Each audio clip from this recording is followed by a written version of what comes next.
여러분 안녕하세요.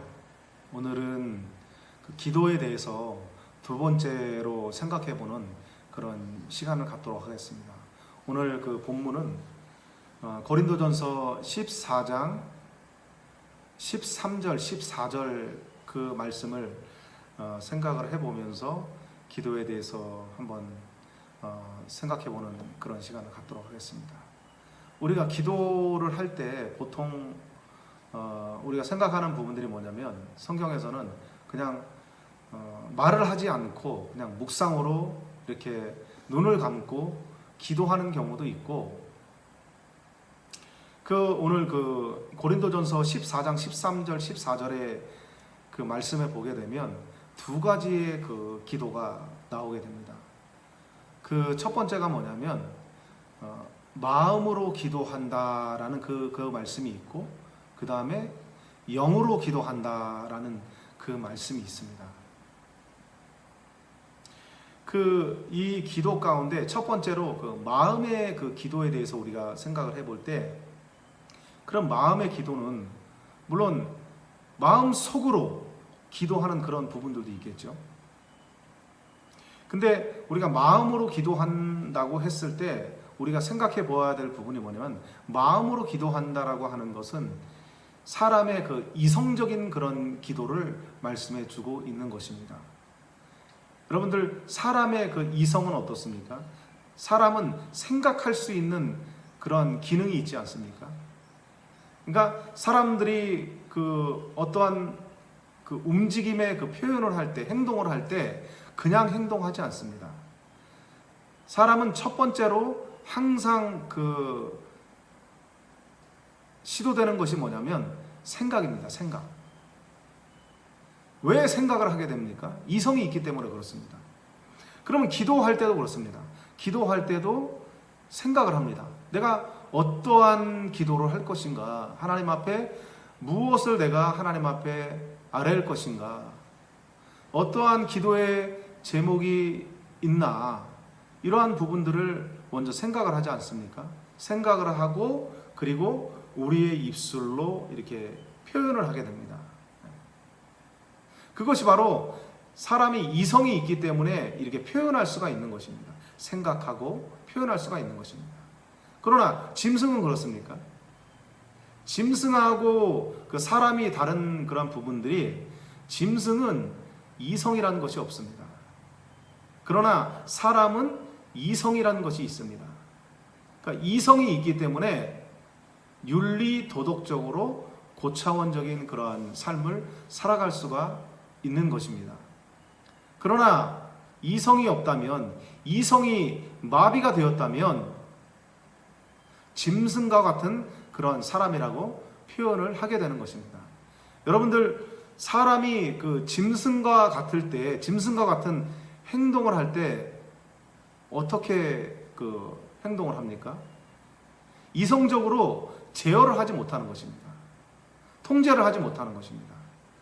그러니까 이성적으로 통제를 하지 못하는 그러한 사람들을 표현해서 짐승과 같은 사람이라고 말씀하고 있는 것입니다. 짐승이라고 하는 것은 이성은 없지만 감각이라는 것이 있습니다. 그래서 사람들이 짐승을 훈련을 시키지 않습니까? 그러니까 훈련을 시키는 대로, 그 감각적인 그런 훈련을 하는 대로 따라하는 것이 바로 짐승인 것입니다. 그러나 사람은 이성이라는 것이 있기 때문에 어떠한 그 사람을 설득을 할 때, 논리적으로 이성적으로 설득을 할 때 그 사람들이 이성적으로 이해가 된다고 한다면, 용납을 한다면 그 사람들이 이성적으로 따라갈 수가 있는 것입니다. 복음이 그렇습니다, 여러분들. 이 복음은 기쁜 소식이라고 했습니다. 이 기쁜 소식을 사람들에게 전하는 것입니다. 전하고, 또 그 사람들이 그 하나님에 대해서 이해를 하고, 또 이성적으로 이제 알게 될 때, 하나님은 살아계신 하나님이시구나 라는 것을 깨닫게 되는 것입니다. 그래서 이성적인 마음으로 기도한다라고 하는 그런 표현 자체가 뭐냐면 그 이성적으로 우리의 그 기도의 제목들이 많습니다. 여러분들 사실 부자나 가난한 사람이나 다 근심 걱정 없는 사람이 없다고 했습니다. 여러분들 누구에게나 다 문제는 있습니다. 왜냐하면 이 땅에서는 좋은 일도 많이 있지만 또한 안 좋은 일도 많이 있습니다. 그러나 좋은 일이 있는 방면에 또 나쁜 일이 또 생길 때 또 그 배후에 그 역사하는 그런 악한 그러한 영들의 존재들도 있다라고 하는 것입니다. 그래서 마귀는 우리를 끊임없이 그 하나님과 우리를 이간시켜서 할 수만 있으면 하나님을 의지하지 않고 자기 뜻대로 살아가기 위해서 우는 사자와 같이 두루 다니며 삼킬 자를 삼킨다고 말씀해 주고 있는 것입니다. 우리가 그 하나님 앞에 기도하지 않는다면, 우리가 하나님을 의지하지 않고 내 스스로 무언가를 할 수 있다고 한다면 하나님은 그 사람과는 전혀 관심을 두지 않으십니다.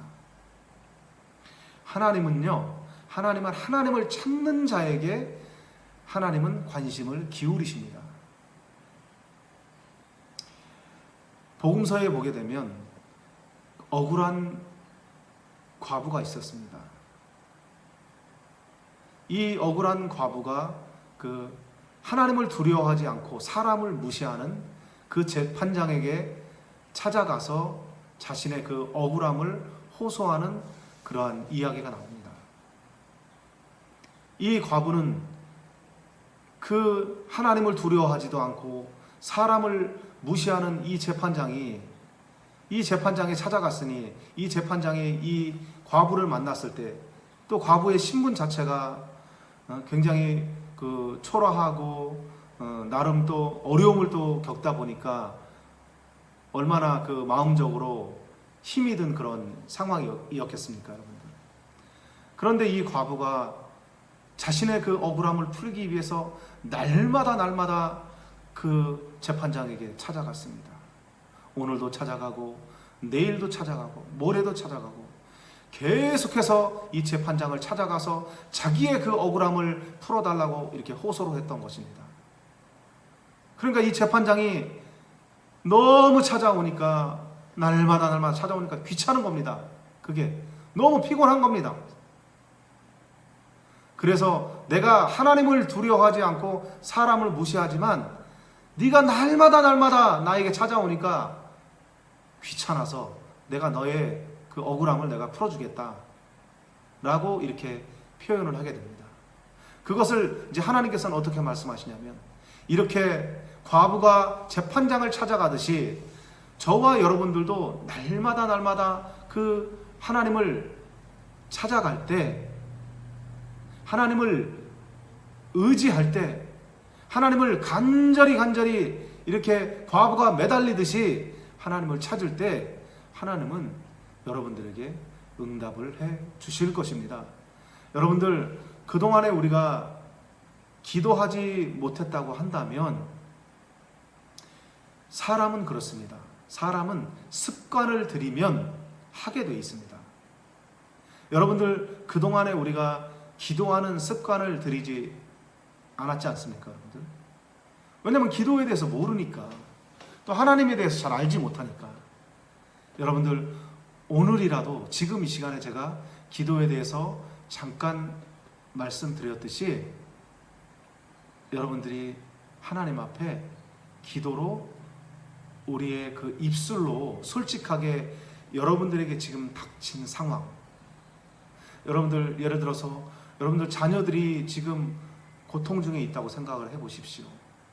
지금 어려움을 겪고 있다고 해보십시오.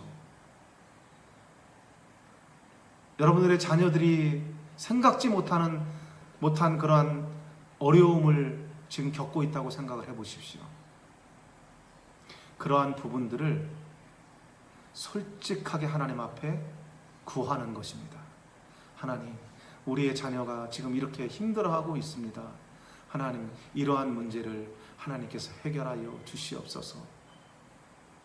그리고 그 예수의 그 이름에 약속이 있기 때문에 예수의 이름을 간절히 의지하십시오. 그 예수의 이름으로 기도하십시오. 예수의 그 이름을 붙잡고 기도하십시오. 하나님께서 여러분들의 기도를 응답해 주실 것입니다. 오늘부터 여러분들도 기도하셔서 기도의 응답을 받고 살아가시는 저와 여러분들이 되시길 주의 이름으로 축원합니다.